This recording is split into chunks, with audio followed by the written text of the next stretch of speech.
Iran যুদ্ধ আমেরিকার জন্য মরণ ফাঁদ। আমেরিকা এই যুদ্ধে অবধারিতভাবে পরাস্ত হবে, এতে কোনো সন্দেহ নেই। আজ এই নিবেদনে আপনাদের সামনে তুলে ধরব কেন কিভাবে আমেরিকা পরাস্ত হবে ইরানের কাছে। আমেরিকার বর্তমান যে হারির হাল, আমেরিকার বর্তমান আর্থিক যে দুরবস্থা, সেখান থেকে দীর্ঘকালীন ইরানের সঙ্গে যুদ্ধে লড়ার ফলে আমেরিকার সামরিক এবং অর্থনৈতিক দুই দিক থেকেই নিদারুণ পরাজয় হবে। ইরান যদিও আমেরিকার সমকক্ষ নয় সামরিক এবং অর্থনৈতিক দিক থেকে, তবু এই যুদ্ধে সত্যের বলে এবং আত্মত্যাগের শক্তির বলে ইরান আমেরিকাকে পরাস্ত করেই ছাড়বে। চলুন কেবলমাত্র আবেগ নয়, তথ্য ভিত্তিক, পরিসংখ্যান ভিত্তিক আজকের এই নিবেদনে আপনাদের সামনে আমরা তুলে ধরার চেষ্টা করব ঠিক কিভাবে ইরানের হাতে আমেরিকা পরাস্ত হতে যাচ্ছে। প্রথমত আমরা জানি ইরান পৃথিবীর সেই দেশ যে ড্রোন টেকনোলজিতে অদ্বিতীয়। পৃথিবীর কোনো রাষ্ট্র ইরানের মতো শক্তিশালী এবং অত তাড়াতাড়ি বিপুল সংখ্যক ড্রোন তৈরি করতে পারে না। ইরান অন্তত এই ক্ষেত্রে আমেরিকার থেকে 100 গুণ এগিয়ে আছে, এতে কোনো সন্দেহ নেই। আর এই ড্রোন যেটি আমেরিকার ভারী ভারী অস্ত্রের তুলনায় অনেকখানি দুর্বল অস্ত্র, তবু এই ড্রোনের শক্তিতেই ইরান এই যুদ্ধে জয়ী হতে চলেছে। এটা পদাতিকের দাবি নয়, সারা পৃথিবী যারা বাঘা বাঘা যুদ্ধ বিশেষজ্ঞ তারাই দাবি করছেন ইরানের তৈরি ড্রোন আমেরিকার মরণ ফাঁদ। চলুন প্রথমেই আমরা মানি কন্ট্রোল ম্যাগাজিন এই বিষয়ে কি লিখেছে দেখে নিই। মানি কন্ট্রোল বলছে যে chief Iranian drones R becoming a serious problem for US air defence. আমেরিকার যে এয়ার ডিফেন্স সিস্টেম, সেই এয়ার ডিফেন্সের জন্য ইরানের তৈরি এই শাহী ড্রোন অত্যন্ত বিপজ্জনক হতে চলেছে। কারণ বোঝার জন্য আমাদের দরকার এয়ার ডিফেন্স সিস্টেম অর্থাৎ ইন্টারসেপশন ঠিক কিভাবে কাজ করে। মধ্যপ্রাচ্যে আমেরিকার যে 27টি মার্কিন সেনাঘাঁটি রয়েছে, সেই সৈন্যবাহিনী এবং আমেরিকার যে বিপুল টাকার যে সম্পদ অস্ত্রশস্ত্র রয়েছে, তাকে কিভাবে রক্ষা করে আমেরিকা, সেই ইন্টারসেপশন সিস্টেম আমাদের একটু জেনে নেওয়া দরকার। আমেরিকা গোটা মধ্যপ্রাচ্য তথা পৃথিবী জুড়ে তার যতগুলো সামরিক সেনা ছাউনি রয়েছে, তাকে বাঁচানোর জন্য, যাতে বহিঃশত্রু কোনো আচমকা মিসাইল কিংবা ড্রোন দিয়ে হামলা করে সমস্ত সেনাবাহিনীকে মেরে না ফেলে, সেই বিপদ থেকে বাঁচাবার জন্য তারা একটা ইন্টারসেপশন সিস্টেমকে ব্যবহার করে, যার পোশাকি নাম থার্ড এবং প্যাট্রিয়ট। ইসরায়েলেরও এইরকম 3 ধরনের এয়ার ডিফেন্স সিস্টেম রয়েছে। আপনারা জানেন, নাম ইতিমধ্যে শুনেছেন, আয়রন ডোম, অ্যারো 3, ডেভিড স্লিং। এরা কিভাবে কাজ করে চলুন এবার বুঝে নিই। ধরুন ইরানের এই শাহী ড্রোন আমেরিকাকে লক্ষ্য করে, ডোনাল্ড ট্রাম্পকে লক্ষ্য করেই আয়াতুল্লাহ মুস্তফা খামেনি এই শাহী ড্রোন ছুড়ে দিলেন। এখন ডোনাল্ড ট্রাম্পকে রক্ষা করবার জন্য আমেরিকার যে সিস্টেম রয়েছে প্যাট্রিয়ট সিস্টেম বা থার্ড, এই দিক থেকে সঙ্গে সঙ্গে একটি মিসাইলকে লঞ্চ করা হবে। যখন এদিক থেকে শাহী ড্রোন তেড়ে আসবে, ঠিক এই দিক থেকে যে সিস্টেম রয়েছে সেই সিস্টেম থেকে অটোমেটিক একটি মিসাইল, শক্তিশালী মিসাইল আকাশের দিকে ধেয়ে যাবে এবং মধ্য আকাশে গিয়ে সরাসরি এখানে সংঘাত হবে। এই শাহী ড্রোনকে তখন আকাশেই ধ্বংস করে দেবে। এই আকাশে ধ্বংস করে দেওয়ার ফলে যদিও এই শাহী ড্রোন যদি সরাসরি আক্রমণ করতে পারত, তাহলে আমেরিকার যে সেনা ছাউনি সেখানে মারাত্মক ধ্বংস চালাতে পারত। যেহেতু আকাশেই ধ্বংস হয়ে গেল, সরাসরি কোনো সেনাবাহিনীর মৃত্যু হলো না, কিন্তু যে ড্রোন আকাশেই আঘাতপ্রাপ্ত হয়, বাধাপ্রাপ্ত হয়, সেই ড্রোনও কিন্তু আমেরিকার জন্য কম ক্ষতিকারক নয়, কম বিপজ্জনক নয়। যদিও এই ড্রোন সেনাবাহিনীকে খুন করতে ব্যর্থ হলো, কিন্তু আমেরিকার কোষাগারের টাকা, বিপুল অঙ্কের টাকাকে খুন করে তবেই মরবে, এই শহীদ হবে এই ড্রোন। এর নামেই শাহিদ, অর্থাৎ শাহাদাত বরণ করবে আমেরিকার কোষাগারের টাকাকে ধ্বংস করে। কি বিপুল পরিমাণে টাকা একটা শাহীদ ড্রোন আমেরিকার কোষাগার থেকে ধ্বংস করতে পারে, তা দেখলে চমকে যাবেন। আমেরিকা এই শাহীদ ড্রোনের ক্ষমতায় ঈর্ষান্বিত হয়ে একবার রিভার্স ইঞ্জিনিয়ারিং করার চেষ্টা করেছিল। তারা লুকাস নামের একটি ড্রোন এই ইরানকে নকল করে বানানোর চেষ্টা করেছিল। অবাক লাগলেও এটাই সত্যি যে আমেরিকাও ইরানের প্রযুক্তিকে চুরি করার চেষ্টা করে, কিন্তু সফলভাবে পারেনি।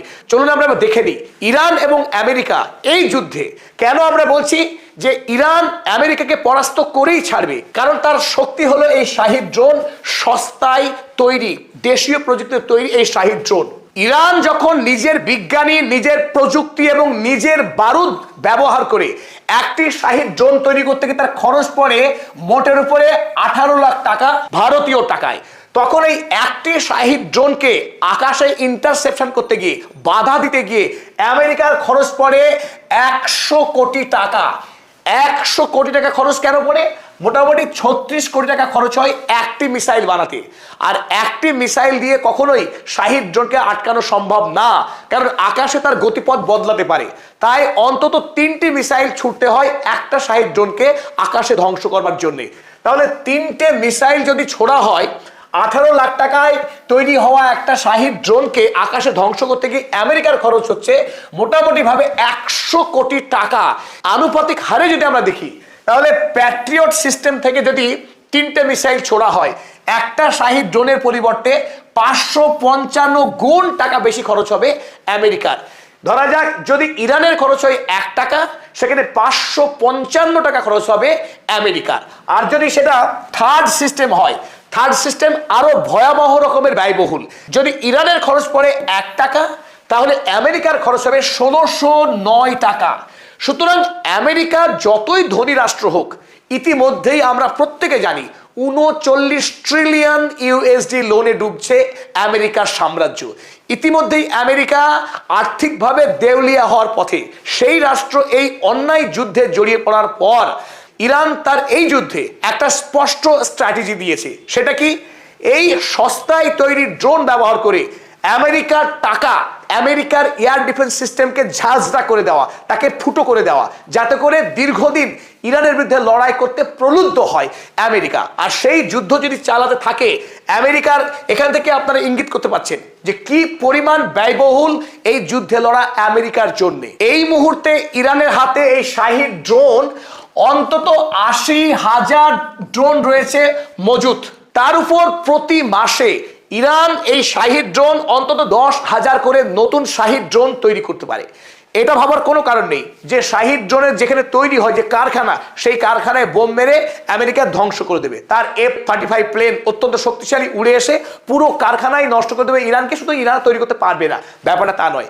কারণ মাটির গভীরে সুড়ঙ্গ কেটে ইরান একাধিক শহর বানিয়ে রেখেছে, এবং যে শহরগুলো একটা শহর থেকে অন্য শহর বহু কিলোমিটার জুড়ে প্রশস্ত। এমনকি ইরানের যে পার্বত্য অঞ্চল, সেই পার্বত্য অঞ্চলের মাটির গভীরেও একাধিক কারখানা রয়েছে। তাই আমেরিকার পক্ষে কোনো দিনই এই ড্রোন তৈরির কারখানাকে পুরোপুরি ধ্বংস করা সম্ভব না। ওদিকে রেখে আমেরিকা প্রতি মাসে 60টি মিসাইল তৈরি করতে পারে। এখনো পর্যন্ত যুদ্ধকালীন সময় তার গতি বাড়তে পারে। আর এই ডেটাতে বিন্দু মাত্র ভুল নেই।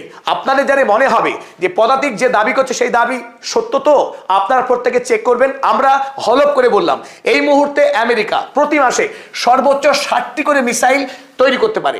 অর্থাৎ কি, 20টা শাহিদ ড্রোনকে আটকাতে গেলেই আমেরিকার 60টি মিসাইল খরচ হয়ে যাবে।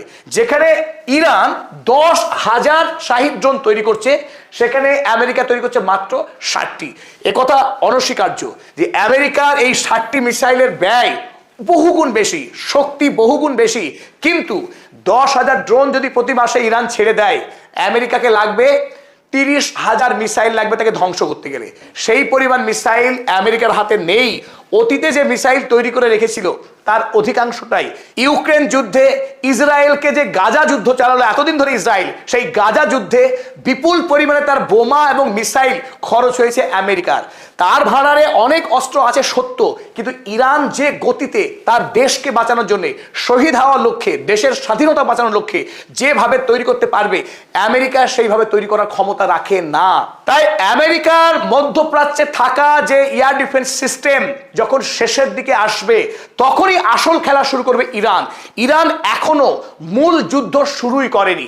এখন প্রাথমিকভাবে ড্রোন দিয়ে এবং কিছু মিড রেঞ্জের ব্যালিস্টিক মিসাইল ইতিপূর্বে ব্যবহার করেছে ইরান।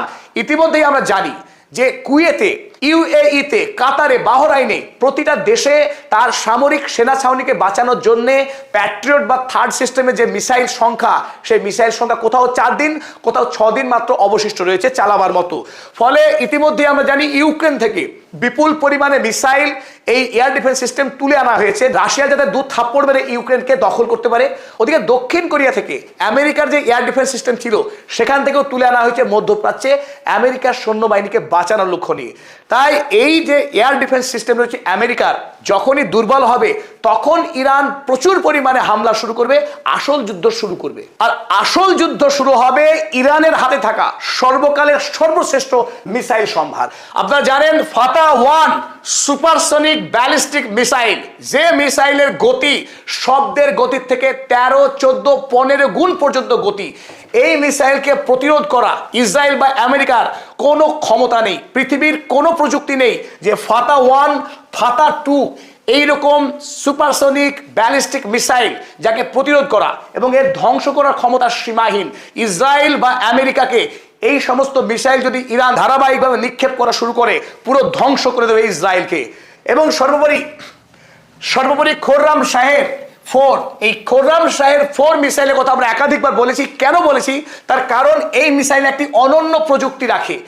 এতদিন ধরে আমেরিকা তার যে গর্ব ছিল B-2 বোমারু বিমানে করে উড়ে এসে নাতাজ, ফোর্দো বা ইস্পাহান ইরানের যে পারমাণবিক গবেষণা কেন্দ্র, সেখানে আকাশ থেকে বোম ফেলে মাটির গভীরে ঢুকে গিয়ে এই বোম ব্যাপক ধ্বংসকরণ চালাতে পারে। আর আমেরিকার ফেলা বোমকেই ইরান রিভার্স ইঞ্জিনিয়ারিং এর মাধ্যমে তৈরি করেছে এই মিসাইল খোররাম শাহের 4। মাটির তলে লুকিয়ে থাকা আন্তর্জাতিক যুদ্ধ অপরাধী বেঞ্জামিন নেতানিয়াহু কিংবা কুখ্যাত অপরাধী বেনজিভির ইসরায়েলি মন্ত্রী, তারা যারা লুকিয়ে আছে মাটির গভীরে, সেই মাটির গভীরে এই মিসাইল ঢুকে গিয়ে ব্যাপক বিস্ফোরণ ঘটিয়ে অসংখ্য অপরাধীকে খুন করার ক্ষমতা রাখে এই খোররাম শাহের 4। অপরদিকে এই মিসাইলের ওয়ারহেডটি বিচ্ছিন্ন হয়ে গিয়ে 50টি পাওয়ারফুল বোমে পরিণত হতে পারে এবং বিস্তীর্ণ শহর জুড়ে ধ্বংস করতে পারে এই খোররাম শাহের 4। তাই ফাতা-1, ফাতা-2 এবং খোররাম শাহের 4 পৃথিবীর ইতিহাসে অন্যতম শক্তিশালী মিসাইল। আমেরিকার তৈরি টোমাহক মিসাইলের থেকেও অনেক বেশি কার্যকরী ইরানের তৈরি ফাতা-1, ফাতা-2 এবং খোররাম শাহের মিসাইল। তাই এই মিসাইল নিয়ে ইরান এখনো যুদ্ধে নামেনি, যদিও আমেরিকা ইতিমধ্যে ইরানে ব্যাপক ধ্বংসকাণ্ড চালিয়েছে, বেশ কিছু জনগণকে খুন করেছে। এখনো ইরান অপেক্ষায় আছে। আব্রাহাম লিঙ্কন এবং USS জেরাল্ড ফোর্ডের মতো 16টা জাহাজ আরব সাগরে দাপাদাপি করছে, ইরানের বিরুদ্ধে যুদ্ধ করছে। এই মুহূর্তে ইরান অপেক্ষায় আছে। আমেরিকার এয়ার ডিফেন্স সিস্টেম একটু দুর্বল হলেই আবু মাহাদি এবং খোররাম শাহের 4, ফাতা-1, ফাতা-2 এই সমস্ত মিসাইল নিয়ে মূল যুদ্ধে নামবে ইরান খুব অল্প সময়ের মধ্যে। আর তখনই দেখা যাবে আমেরিকা কত শক্তিশালী। তার USS জেরাল্ড ফোর্ড কিংবা আব্রাহাম লিঙ্কন, তার দিন শেষ হয়ে আসছে, আরব সাগরেই শেষ হবে আমেরিকার শক্তি, এতে কোনো সন্দেহ নেই। ইরানের তৈরি হেভিওয়েট মিসাইলের সামনাসামনি না হওয়ার আগেই আমেরিকার অর্থনৈতিক অবস্থা কি বেসামাল হয়েছে তার একটা খণ্ডচিত্র আপনাদের সামনে তুলে ধরবো। প্রথম দিন শনিবার অর্থাৎ 28 তারিখ শনিবার সকাল 9টার সময় আমেরিকা এবং ইসরায়েল যখন একযোগে হামলা করেছিল ইরানে, সেই প্রথম দিন আমেরিকার খরচ হয়েছিল 6,500 কোটি টাকা। একদিনে আমেরিকা যুদ্ধ করতে গিয়ে খরচ করেছে 6,500 কোটি টাকা ভারতীয় টাকায়। আর বর্তমানে এই মুহূর্তে আমেরিকার আরব সাগর জুড়ে যে 16টি যুদ্ধজাহাজ এবং গাইডেড মিসাইল ডেস্ট্রয়ার রয়েছে, সেই সমস্ত যুদ্ধজাহাজগুলো প্রতি ঘন্টাতে তারা খরচ করছে 4,300 কোটি টাকা। বিপুল অঙ্কের টাকা তাদের খরচ হচ্ছে প্রতি ঘন্টাতে। আর এইভাবে যদি খরচ করতে থাকে, আমেরিকাকে দেউলিয়া হওয়ার হাত থেকে কে বাঁচাবে? দেখুন, ডোনাল্ড ট্রাম্প যিনি ভেবেছিলেন আসবো দেখবো জয় করব, আর শর্ট টার্ম ওয়ার তিনি চেয়েছিলেন ইরানের সঙ্গে, সেই ডোনাল্ড ট্রাম্প ইরান যুদ্ধে এমন ভাবে ফেসে গেছে, তিনি এখন বলছেন যে 4 সপ্তাহ 5 সপ্তাহ যুদ্ধ মনে হচ্ছে আর শেষ হবে না, এই যুদ্ধ লঙ্গার দীর্ঘদিন ধরে চলবে। তাই হোয়াইট হাউসে ইতিমধ্যেই তিনি অনুরোধ পত্র পাঠিয়েছেন, তার নতুন করে যুদ্ধের বাজেট তৈরি করেছেন। বাজেটটা শুনুন একবার। তিনি সম্প্রতি যে অনুরোধ পাঠিয়েছেন বিল, সেই বিলে 4,58,154 কোটি টাকা ভারতীয় টাকায় তিনি বর্তমানে যে বিল পাঠিয়েছেন 4,58,154 কোটি টাকা। এই বিপুল অঙ্কের টাকার অনুমোদন চেয়েছেন। যে টাকা তিনি বাজেট করেছিলেন সে টাকা শেষ হয়েছে। নতুন করে তিনি এই বিপুল অঙ্কের টাকা অনুমোদনের জন্য অনুরোধ পাঠিয়েছেন। আমেরিকাতে ডোনাল্ড ট্রাম্পের বিরুদ্ধে এই মুহূর্তে যে বিপুল আন্দোলন চলছে, ডেমোক্র্যাট তো বটেই, রিপাবলিকান দলের ভেতরেই এই মুহূর্তে ডোনাল্ড ট্রাম্পকে আক্রমণ করা হচ্ছে অনৈতিক যুদ্ধে জড়িয়ে পড়বার জন্য, যে যুদ্ধে আমেরিকার সেনেট কিংবা কংগ্রেসের কোনো অনুমোদন নেই। বিনা অনুমোদনে মিলিটারি স্টেটের স্বৈরাচারী নায়ক হিসেবে ডোনাল্ড ট্রাম্প এই যুদ্ধে ঝাঁপিয়ে পড়েছে তার মালিক রক্তপিপাসু যুদ্ধ অপরাধী বেঞ্জামিন নেতানিয়াহুর পরামর্শে। এই যুদ্ধে আমেরিকার সাধারণ মানুষের সম্মতি নেই আমেরিকার ডেমোক্র্যাট দলের প্রতিনিধিদের। তাই এই বাজেট যদিও তিনি এই মুহূর্তে পাশ করাতে পারবেন, কিন্তু কংগ্রেসে গিয়ে ডোনাল্ড ট্রাম্পকে মারাত্মক প্রশ্নের সম্মুখীন হতে হবে, এমনকি তার ইমপিচমেন্টের সম্ভাবনাকেও একেবারে উড়িয়ে দেওয়া যাচ্ছে না। ওদিকে ইসরায়েল, পৃথিবীর ইতিহাসে সবচাইতে যুদ্ধবাজ, পৃথিবীর ইতিহাসে বৃহত্তম গণহত্যাকারী খুনি রাষ্ট্র ইসরায়েল, তার ইতিমধ্যেই 2026 সালে যুদ্ধের জন্য যে বাজেট স্থির করেছিল সেই বাজেটের টাকা ইতিমধ্যেই খরচ করে ফেলেছে এই রক্তপিপাসু বেঞ্জামিন নেতানিয়াহু। এই গোটা বৎসর পড়ে রইল 26 সালের, এই বাকি যে খরচ করবে তাকে ঋণ করে খরচ করতে হবে, তাতে কোনো সন্দেহ নেই। একদিকে আমেরিকা, অন্যদিকে ইসরায়েল, পৃথিবীর এই দুই অন্যায়কারী রাষ্ট্র ইতিমধ্যেই ব্যাপক পরিমাণ ঋণের জালে জড়িয়ে যাচ্ছে এই একটার পর একটা অন্যায় যুদ্ধ করতে গিয়ে। আর এভাবেই এই দুই অন্যায়কারী রাষ্ট্র তারা ধ্বংস হয়ে যাবে। ওদিকে সত্যের জয় হবেই হবে, ইরানের এই যুদ্ধে জয় হবেই হবে, কারণ ইরানের 9 কোটি মানুষ শাহাদাত বরণ করবার জন্য তারা মুখিয়ে আছে, তারা আত্মবলিদান দেওয়ার জন্য, দেশের স্বাধীনতাকে রক্ষা করবার জন্য রাস্তায় দাঁড়িয়ে তারা প্রহর গুনছে। তারা আমেরিকার এই হামলাতে বিন্দুমাত্র ভয় পায়নি, তারা প্রাণের ভয় পায় না। এই লড়াই করে আমেরিকাকে দেশ থেকে তাড়িয়েই ছাড়বে, যেভাবে তালিবান 20 বৎসর ধরে যুদ্ধ করেও আমেরিকার মতো সুপার পাওয়ারকে চোরের মতো তাড়িয়েছে দেশ থেকে। অপেক্ষায় রয়েছে আমরা, অপেক্ষায় রয়েছে গণতন্ত্রকামী পৃথিবী আমেরিকার পরাজয় দেখবার জন্য। আপনি, আমি, প্রত্যেকে। আমাদের এই নিবেদন ভালো লাগলে পদাতিককে সাবস্ক্রাইব করবেন, নিচে সাবস্ক্রাইব বাটনের পাশেই জয়েন বাটন আছে, ক্লিক করুন এবং আমাদের সঙ্গী হন, সঙ্গে থাকুন।